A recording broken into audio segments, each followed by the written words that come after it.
Shout out my son, Reese The Director. Shout out Reese The Director. And shout out to Reese The Director. It's Moneyy Moenae, and we live in the living room with Reese The Director. What's up, y'all? All right, so you were born and raised in Flatbush, correct? Correct. I'm an artist from Brooklyn, New York. I grew up in Flatbush / Crown Heights, yes. Oh, so what was it like growing up in Flatbush? Like early 2000s. Early 2000s? Yeah. All right, you might got me because I moved around a lot. But from what I do remember, very lively. You know, it's a lot of people hanging out outside, especially when the weather get warm. You know, around the beginning of September, we got the Labor Day Festival. You got Juve. So,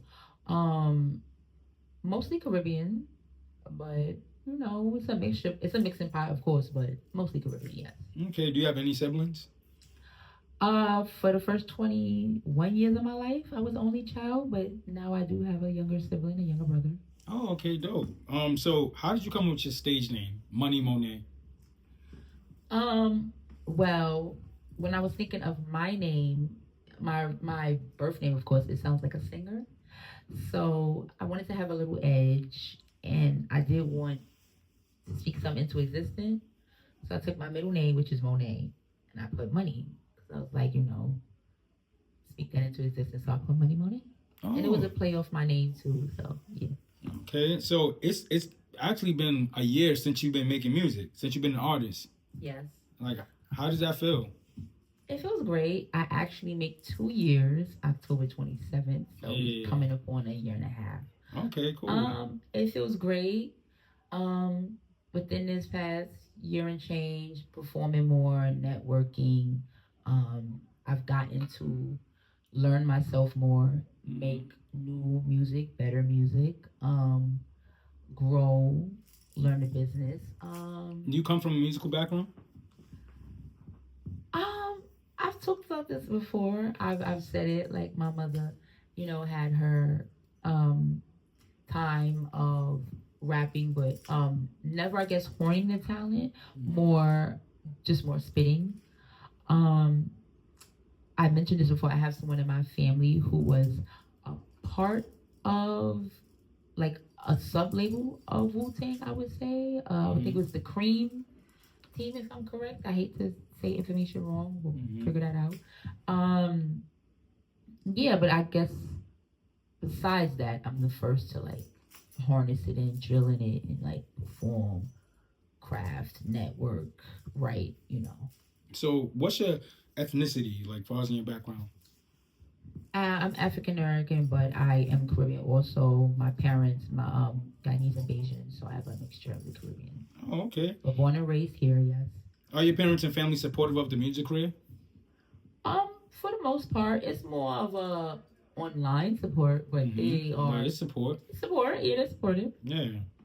Okay. So tell us what inspired your hit single, Fed Up? Well, I was going through a breakup, and when I wrote it, I didn't want to be too sad. So I wrote it with more of an aggression of being tired and coming from a place of hurt, but also explaining that I'm going to do better with love the next time around. And also some sassy and slick talking, like, you know, the next nigga better and all that good stuff that they want to hear and that I want to hear too. Of course, everybody wants to elevate with their next person they're dating. So, yeah, it was hurt, passion, and wanting more, wanting a better future. How does it feel to finally have that single out? It's funny, when I first was putting it out, I was very nervous for so many reasons with being a new artist. But I love it. I feel deeply in love with Fed Up. So with it being out now and having other ears to it and other people hearing it and loving it the way I do, or they have their own opinions of it, it's been a year and change. It feels great. I still love it to this day. I don't have a complaint about it. Right. And I noticed Fed Up wasn't your breakout song. It actually was Biggest Boss. Yes. But I know you promote Fed Up like a lot, but Biggest Boss was your breakout song actually. What inspired Biggest Boss? Biggest Boss is who's that? I believe Jay-Z and Foxy. Yeah. I'll be, yes. What inspired it, you asked? Yes. Okay, so Fed Up originally was supposed to be my breakout song, but we're talking to my manager and my producer. They say, you know, let's give it something more bouncy and talking more about you instead of a pain you went through, basically. So, Biggest Boss was written first, but I did want to release Fed Up first, but I did go with Biggest Boss because it seemed more logical at the time. What inspired it was I was like, you know what, I gotta break out, but talk my shit, but make a statement. And it gotta be right in your face. You can't ignore this song. Like it has to be like, oh, who this? What she said? So I just was doing a lot of slick talking and structuring with that because, and I also wanted it to be a little free and loose. So you know, saying stuff like, "Oh, you bitches like tissue and shit." So I got my silly, playful side in there. So I wanted to be bossy, sassy, and playful at the same time, and still make it as hard as I possibly could, basically. Okay. First of all, I want to shout out V. Henny for booking you, but tell me, how did it feel to perform on the legendary SOB stage?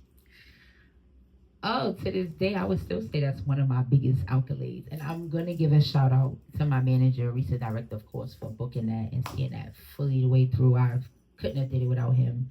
How did it feel? Amazing. There's legendary people that stepped on that stage, artists smaller than me, bigger than me, working harder than me, working same pace as me. So it was a whole preparation for me. Right. What did you do to prepare for it? Because I know you had to sell a lot of tickets. It wasn't just as simple as... No, it was a whole preparation as in mind, body, soul, finances. It was everything. So it was, I told my family, I told any artist I connected with.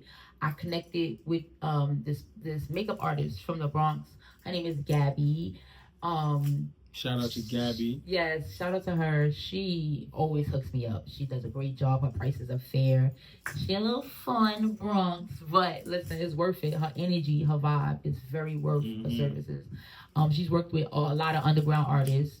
I cannot remember how we discovered each other. I don't know if I reached out to her or she reached out to me, but regardless, it was a mutual understanding of wanting to work with each other. So it just was a great vibe, with a connection, and we linked up, and you know, just being an artist and talking to her, having that ear, and I love, one thing I love about her is she isn't afraid to try the ideas I bring to her. You know, she's willing to experiment and explore. She does. Sometimes I let her do her own thing, and I still look beautiful. So she's amazing. She's a great person. Right. So back to preparing for SOBs. For SOB, she did my makeup for SOBs, and she slayed me down. So I took my team with me.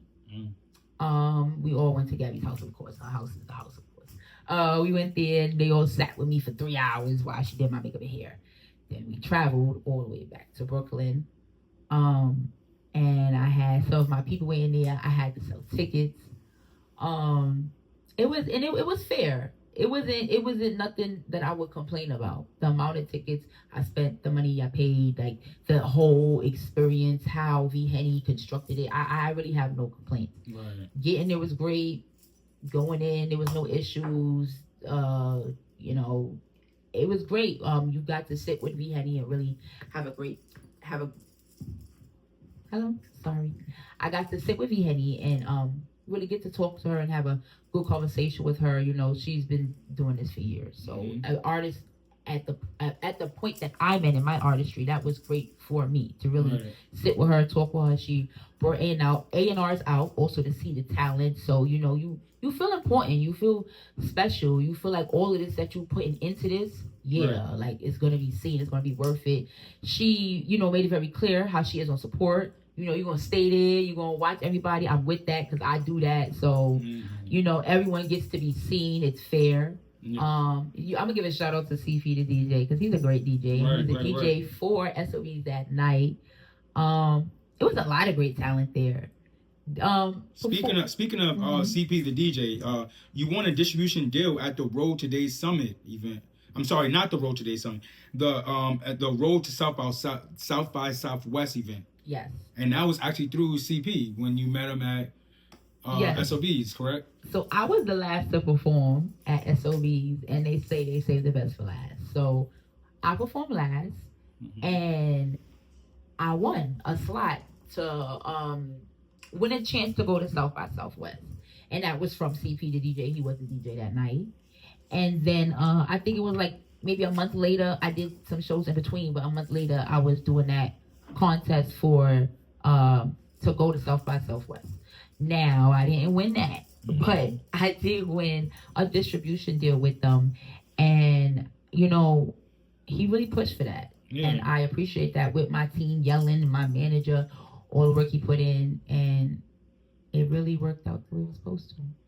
I know making music is already a competitive sport, but how do you feel about competitions, like competitive events, like competition events? How do I feel about competitive events? It's funny. I think that would depend on the artist. Me personally, the artist I am and the way I write, I write from personal life experiences and emotions. So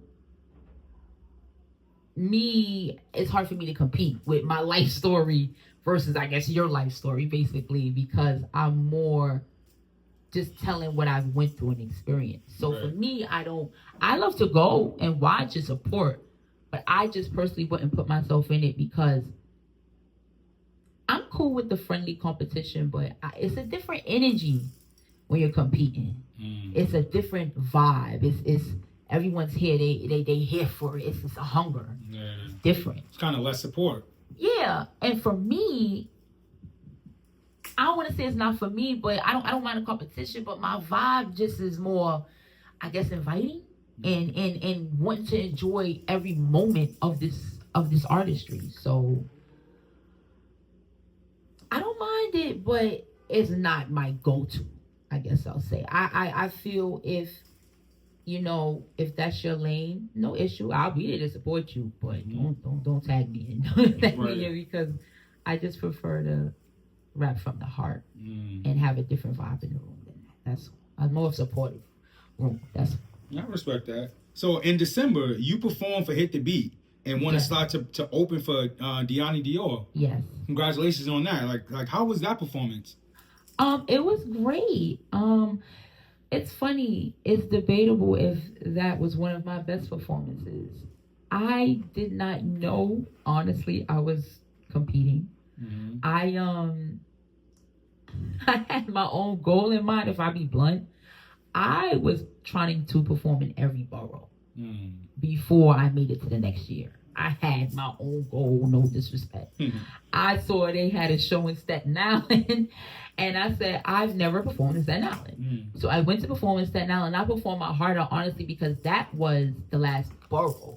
So I was celebrating that for me. And that's where your family's from. Yeah, yes, my family is from Staten Island, but I was born and raised in Brooklyn. Right. But I performed my heart out because I just accomplished something for me that night. Staten Island was the last borough after I did Bronx and Queens. Wow. So I was excited for that. So when I believe it's the voice of East New York, when he gave me that slot, I was very excited and grateful because I was not expecting it. So I was happy. And then 3 months later, you're hosting for DJ Drewski. Yes, that is another big accolade of mine. I'm very proud of.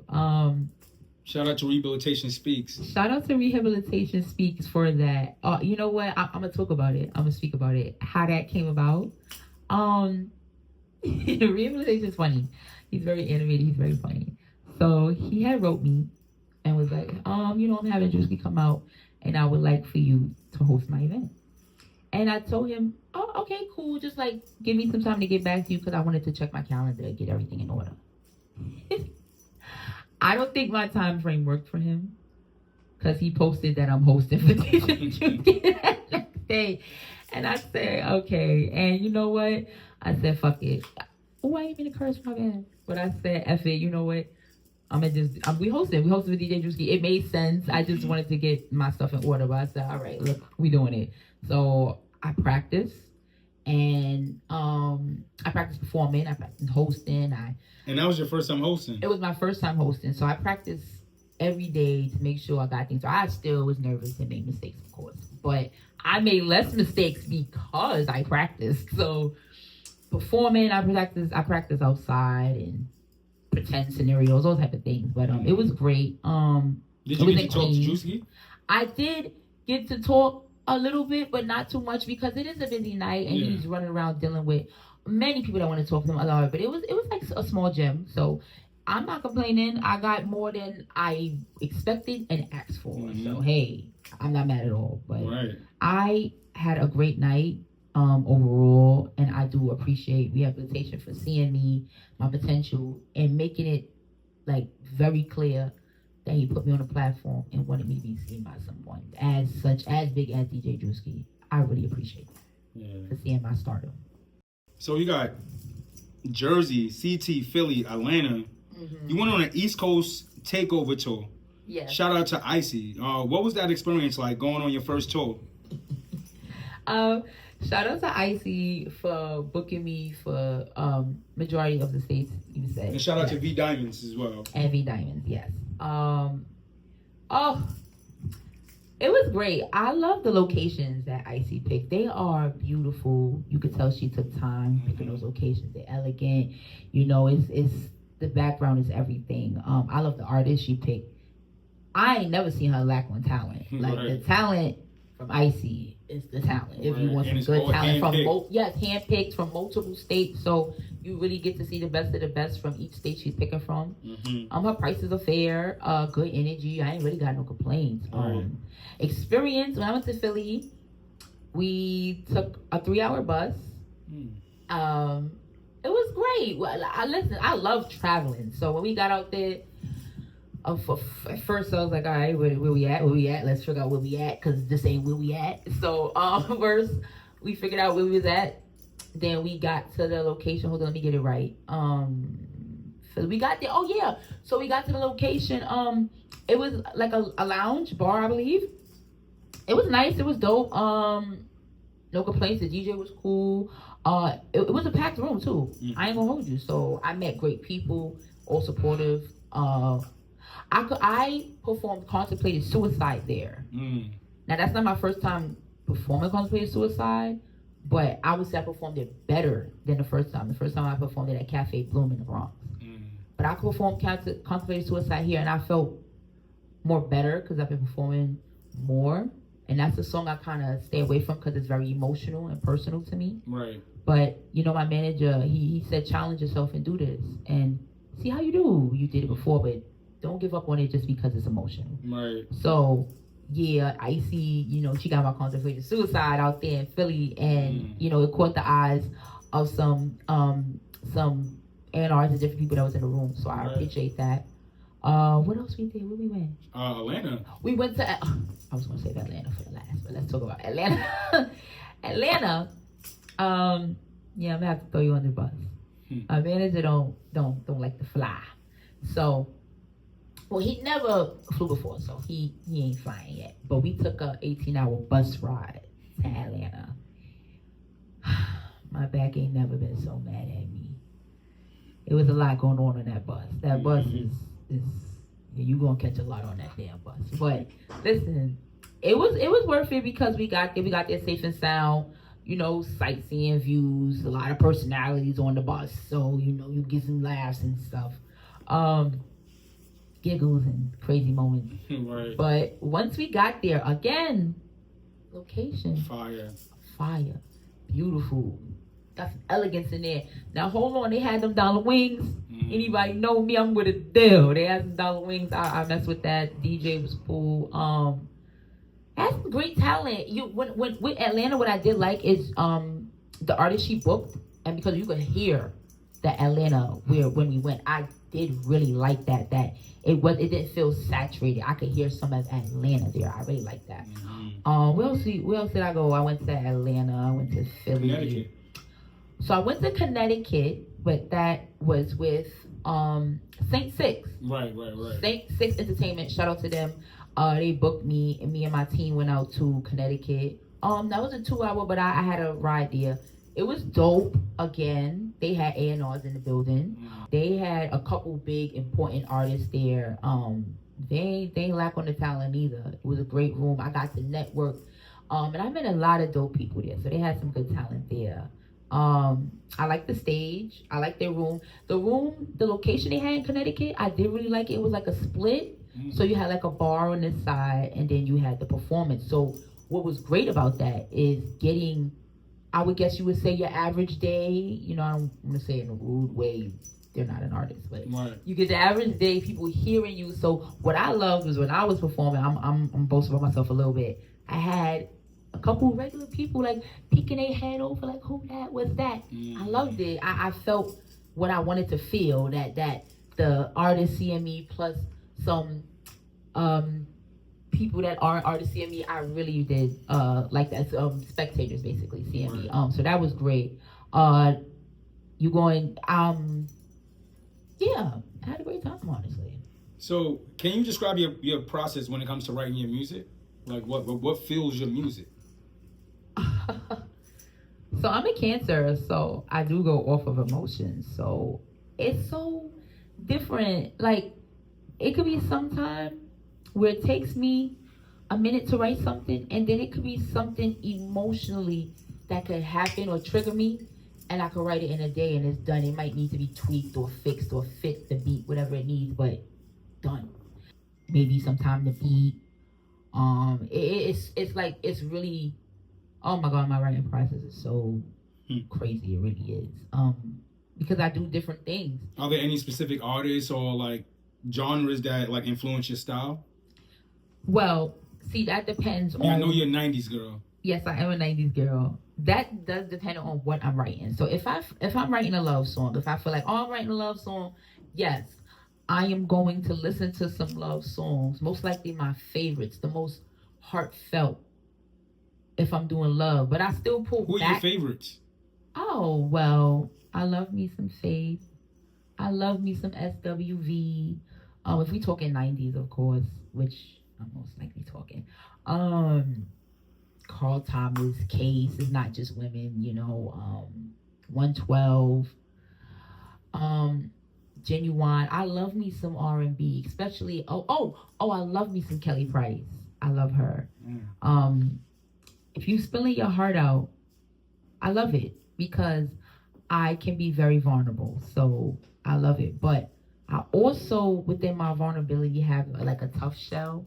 So you could hear it in my music where I'll say I'm being hurt or sad, but then you hear this, you're not going to play with me type of bar comes. So I'm very emotionally all over the place in my music. You hear the vulnerability and then the tough girl in it too, because that's the truth. I could be emotional and then tough. I would say you're really animated when you rap. Like, what roles like does improvisation play in your performances or recordings? Oh God, it plays every role. Almost, if you really pay attention, most of my bars I act out. That's just me. That's just me naturally being silly. I been through so much in life that I would say humor became my, I don't know, protection or way to ignore what's really going on, and it just became the way I naturally speak. So of course it translated into how I rap, and basically. So my animation, when you see me rap and do certain things, it's really more, you will catch so much more of my personality in a video more than anything, because that's where I get to really be this silly animated girl and not worry about what they're thinking or how they feel, or I don't even care if I look pretty or wow, because what I care about is being myself. Now I'm gonna show you this really crazy, wild, silly, funny girl because this is my video. I'm gonna do what I want. So yeah, my animation is definitely gonna come out in a video and a little bit in my writing. Okay, so what inspired you to even make music? Oh, I told this story before. Again, I was going through some heartbreak, and I was going through some things with family, I guess, and my mom, and I had reached out to my father just to get some closure and talk about moving forward. I never wanted to talk about the past. I was not going to bring up the past or, hey, you wasn't this, you didn't do that. Nope, I didn't care. I wanted to have a relationship from that day and forward. And it didn't go planned to how I thought. You know, maybe I thought it'd be some TV stuff where it was just gonna pick up to how it was. And no. So I picked up a pen and paper and wrote a poem because there was nothing I could do with my feelings with someone saying, I'm not intrigued. I have my own life. So what I couldn't do nothing with my feelings with someone who don't want me. So Right. I wrote a poem on paper about everything I was feeling about my daddy issues, and I named it Daddy Issues. And then I wrote a friend of mine who then turned into my manager and asked him what he thought of it. And he wrote another artist named Moneyy, and he said it's not bad, but you know I could see potential, but it needs some work, some tweaks. And I did that, and it still was too emotional for me. But that is the first thing I wrote, Daddy Issues, before Biggest Boys. Daddy Issues is the first thing I wrote, but it is the most emotional thing for me, so I don't touch it. I don't mess with it. But you can find it on the bottom of my page, Daddy Issues. If you want to hear what really made me tap into music, it is that the emotion that I was feeling with my dad. I took it into writing because I didn't know what else to do with it, and it took off and went no other stuff. Got it. So TNT, or also known as Twisted and Toxic, tell us about this new single. Oh, okay. So my new single that will be on all platforms May 30th is TNT, also known as Twisted and Toxic. So I'll be honest, it'll probably be a long time before you hear a love song from me that's really vulnerable and lovey-dovey. Any love song you hear from me is going to have a little bit of the crazy, a little bit of the wittiness, a little bit of, unfortunately, the toxics in there. I'm still learning and growing, so my love language is as we speak it. Now I'm playing. My love language do have a little bit of the spunk in there, a little bit of the fight, because you know it's hard to trust people, and I've been through a lot. So I know how to love, but I also know how to love from a distance. I've also learned how to love to protect myself. I've also learned how to love people that don't know how to fully love themselves. So, Twisted and Toxic is just a love story about a woman being in love and, you know, knowing that he still ain't perfect, probably still playing a little.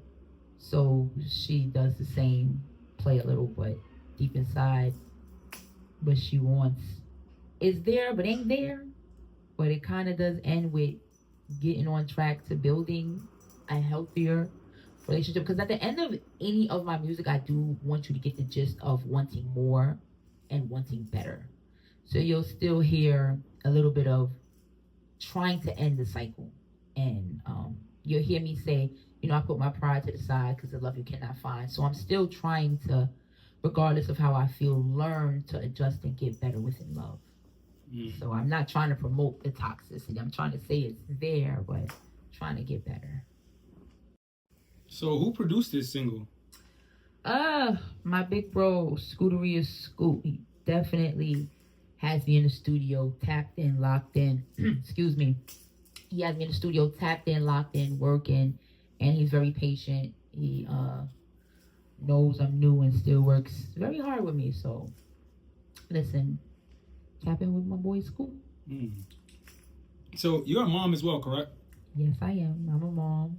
Okay. So like, how do you balance being a parent and working as a working artist?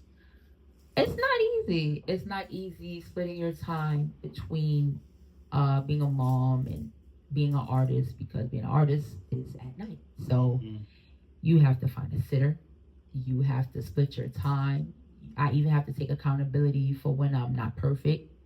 And there's times I apologize. There's times I overdo and make up, because I definitely want to be present for everything. And still, within being a mom, still have my own identity and still be a young woman also. I do believe in having a balance between being a great mom and being a great individual also. And I'm still learning and trying to master that. And, you know, there's times I have to miss one or two things because being a mom is my first priority. And then when I make my music career second priority, is times I slack with being a mom. So there's times the balance gets tossed in either way, but I try to make up on both scales, if I be blunt with you. So what's like one advice you give to someone who's like thinking about being an artist, but they have children as well?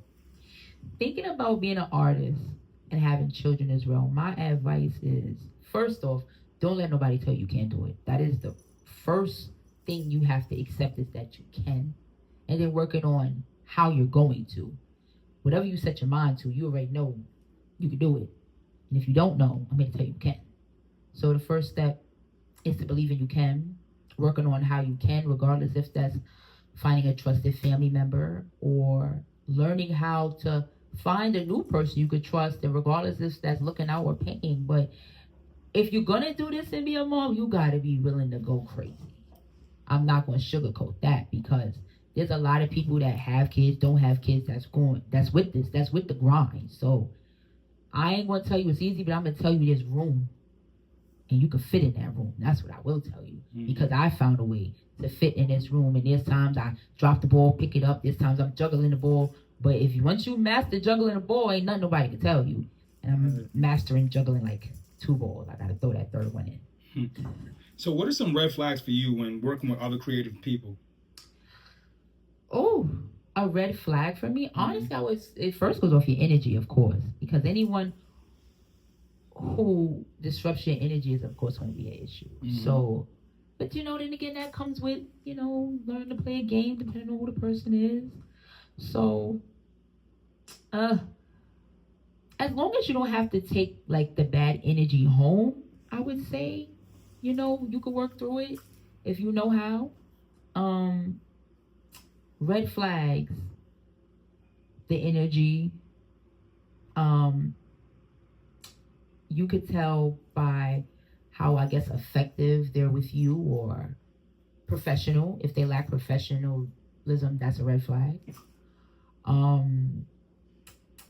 they treat others, that's a red flag. A lot of people don't like to accept that, but most likely how you treat others, how they treat you, it's just a matter of time. Right. You don't like to accept that. How they handle you, how they talk to you. I feel like anyone you work with, there should be a level of respect, because I don't know how you gonna work with someone with no respect. Eventually anyone is gonna move on or move forward, move back, whatever way they choose. Right. But yeah, I would say red flag, disrespect, professionalism, and my main one is their energy or their heart. That's the truth. That is the main. So how do you handle criticism? I mean, like, how does it impact your creative process? That's a hard one. With me being new, I get told so many things from so many places. Some come from a good heart, some come from not. So I'll be blunt. I take it all in. Because it's an opinion. If I feel this opinion can better me, I don't mind hearing it. If I feel it can better me, but it may not be for me, I'll take it with a grain of salt. But I don't overlook people or shut things down, because you honestly never know. A piece of advice could be something you could apply for the rest of your life. That's the crazy part about it. So, I take criticism a little hard, but I sit there and I listen, and I really listen to reason and say, this could better me. Why would I fight it? It don't make sense. And that, with me being an artist for a year, I had to learn too.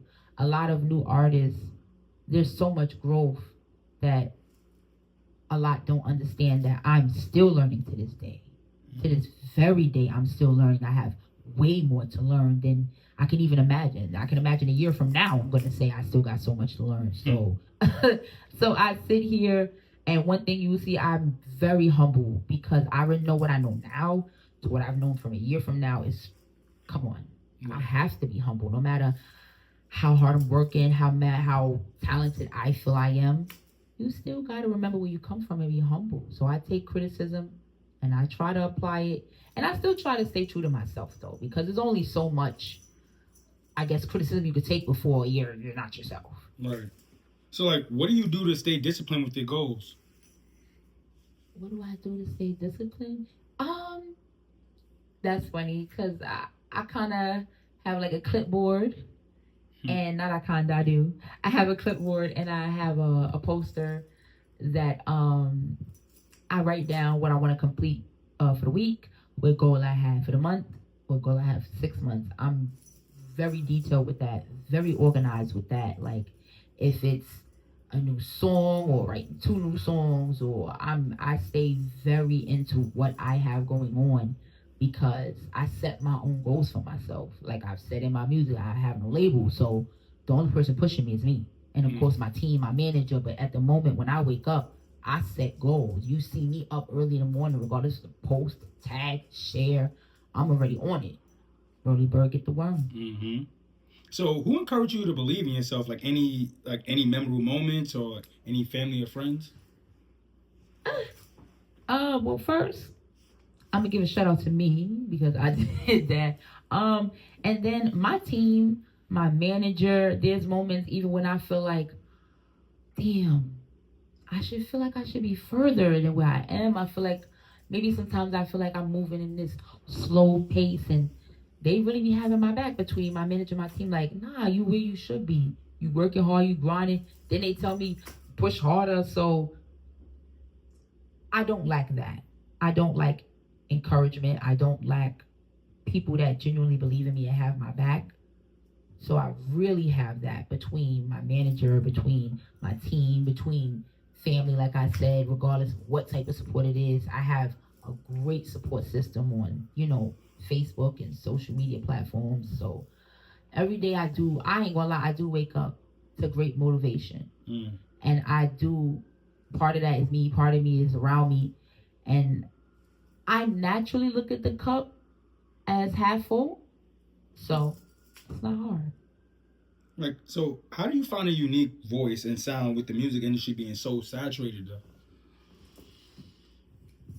Well, most artists, I think, would agree to staying true to yourself. Like, that aren't with following what's going on.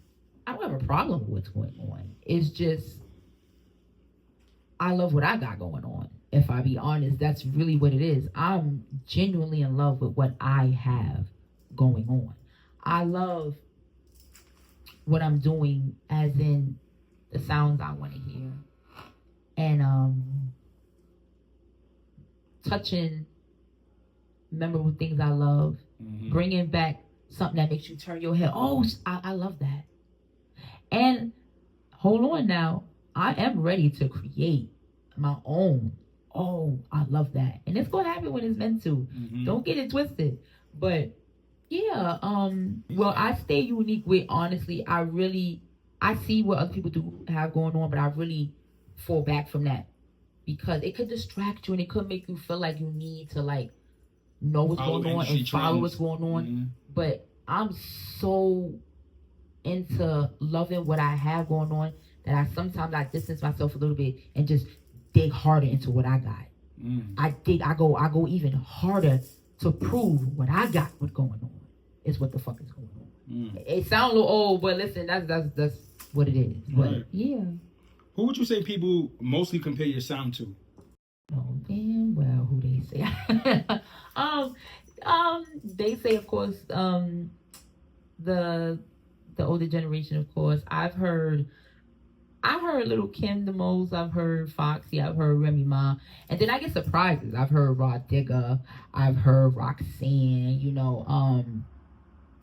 So it really depends. I think it also goes on if the song they hear, because I do alter and play with my voice depending on what I'm talking about. So I'll say that.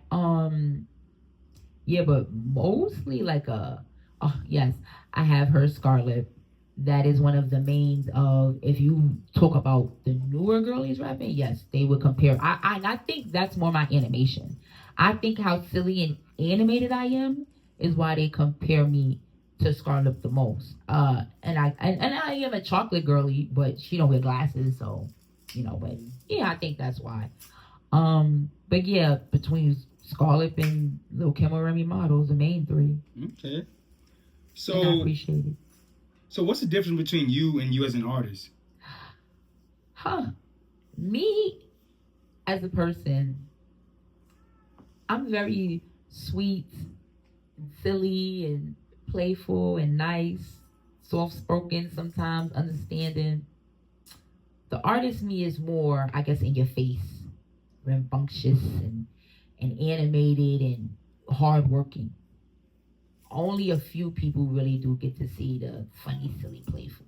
Most people do get to see the worker, the workaholic, the bars, the music, the rhymes, the outside, the grind. When you do get really next to me and the camera's down, that's when you see, oh, you're not me. Because I've heard most people say, girl, I thought you was mean as hell. Nah, I'm not mean unless necessary. If I be honest, I'm nice unless I'm not nice, which is you did something for me to not be nice. Right. So what do you love more, making the music or performing it? That's not a question. I love performing. I am a performer. Yeah, it's really not a question. I write, no problem, but you tell me to perform, I'm out there. I'm in there. Around there. I found it. I don't care. I love performing. I love getting on the stage. I love the energy. I love the I hate the sweating, let me not lie to you, but everything about it, the importance of it, the entertaining the crowd, the even finding out if they fucking with me or not. The racing of that. Are they gonna like me? Yeah, I still wonder, they gonna like this? And I love it. I love every time when I step on that stage, oh, they gonna like this, and I say thank, and they clapping before I get to fully get the thank you out. I do love it because I'm still new. I still got insecurities. I still question things, and I love the support. I'm still humble. So yes, I'm a performer. I love writing and stuff, but I like performing. I love performing. I love that. So I know it's almost coming up to 2 years that you've been making music, but what's some things that you would do different from last year? Ooh, if I could go back and do something different, I would have wrote way more. I performed way more than I wrote, and it made me, of course, obviously perform the same song. So if I could go back, I would have wrote more. I would have performed the songs I did have out more.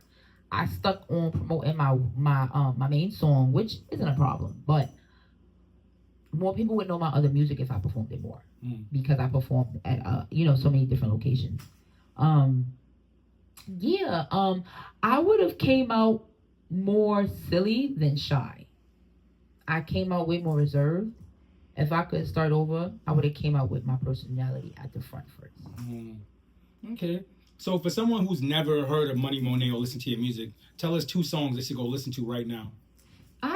So if you never heard of me, 2 songs that you should listen to if you want to get to know Moneyy Moenae. In my opinion, you should listen to Biggest Boss, and you should listen to Contemplated Suicide. Biggest Boss is going to show you my silly side and talking all that shit. And the Contemplated Suicide is going to give you the vulnerability side of me, hurt and pain, and get to know how I'm feeling. And also, please stay tuned because TNT is out. But we got some more going on too. So I noticed your bracelets. Who bracelets are those? Like, what are you wearing? Oh, so these bracelets are from Z Moenae on Instagram. I've been watching her for about, I would say maybe 2 years now. I discovered her, and I just fell in love with them because they're so beautiful, and she has them in like multiple colors. Her shipping, she does all the business by herself, so I understood why it took a little long. It's like 3 weeks, but it's very worth it. And she's very open with communication. Like when I wrote her after like 2 weeks, she said, hey, I'll be sending it out in a few days. And she sent it out in a few days. Like she said, she sent me the tracking. It came in cute. It came into the UPS box, of course, but inside that, it was in this clear packaging. And I got, what did I get? I got the pink and hot pink and white. And then I got the white and gold and like clear, I would say. And they're very pretty. They're very pretty. They come with all of these different charms. They're like name brand charms. You can see Chanel here and then Louis Vuitton. This one, oh, let me show you, sorry. That one's Prada. This one's YSL.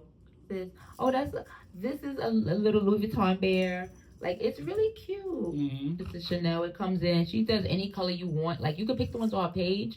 But she was honest with me. She said, some of those videos are old, so it may not be exactly like how it looks on the page, meaning like probably color coordination wise, Right. not quality, not like anything fake or anything like that. Just like it may not be pink, pink, white. It might be pink, pink, pink, pink, white. Mm-hmm. Basically changing up light pink, dark pink.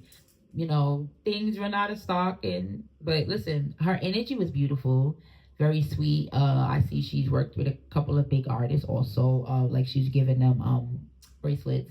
Prices are good. I'm shopping again, so I don't have no complaints. I love her. Thank you, Z Moenae. I love them. They look cute. I wear them when I perform. Of course, if you got girly things on like leggings, stockings, yes, it can be caught, so beware of that. But other than that, yeah, you just gotta be weird. Women know how to be women, But Yeah. thank you. So my last question is, what's next? What's next for Moneyy Moenae? Any upcoming shows? Any events? Or what's next for you? Oh, you know, I was waiting for that. So what we got coming out next is TNT is going to be on all platforms May 30th. And then we're going to have my music video. It's circling. It's coming. It's going to be dropping in about 2 weeks. A little estimate. My birthday coming up. And I invited everybody for my birthday. And if you didn't get an invite, you're going to get one. But I invited everyone for my next single coming out called FDOS. I'm shooting that for my birthday, first day of summer. Now, also, hold on. May 30th, my single does come out. But I'm also hosting. I'm doing a lot, y'all. My bad. Let me run it back. May 30th, my single drops. TNT, Twisted and Toxic on all platforms. And I'm also hosting in Brooklyn. This will be my second time hosting. Shout out to Bossed Up for that. She did allow me to co-host with her, and I appreciate her so much. And then I have a cipher May 31st. Thanks to my manager, Reese The Director, for putting that together. This is my second cipher. I'm very excited. That's gonna be in Brownsville, Brooklyn. Y'all gotta pop out to that because I was talking on it. I was talking crazy. So listen, May 30th. I'm hosting this show. I'm co-hosting. Gotta pop out for that. Cypher, May 31st. Gotta pop out for that. Y'all want to hear me talk that shit. And then what I said, you heard me. I said my birthday. No, June 19th. Boop. I got a show. Reese The Director is doing his 20th show. June 19th. Reese The Director is doing his 20th show. If you're not there, I don't know where you at. If you ain't with me, you're against me. I said that. Reese The Director is doing his 20th show. And listen, you gotta pop out. You gotta be there. I'm performing all my singles. You come there, I'm performing all my singles. Pop out, see me, buy a ticket. Ticket is $20. Hit up Reese The Director if you want to slide, or Weezy the Barber. Listen, Brooklyn, we're gonna shut that down. So like I said, May 30th, TNT. I'm co-hosting. May 31st, I'm doing my cipher. Shout out to Reese The Director for that. June 19th, Reese The Director got his 20th show. You cannot miss that after all the support he gave you. And then, my birthday, July 14th. I said my birthday, July 14th. We shooting my music video for FDOS. And I'm so excited. And my manager's shooting it. My manager, Reese The Director, is shooting my music video. So you want to see that. Because TNT, yeah, that went crazy. And if you missed that. Well, Moneyy Moenae, it's been a pleasure having you, and I love working with you. Thank you. Can you tell everybody where they can find you? You know the vibe. You can find me on all platforms. That's Money with 2 Y's, Moenae. Again, I always shout it. You can find me on all platforms. That's Money with 2 Y's, Moenae. Moneyy Moenae. You know the vibe. We out of here. Later.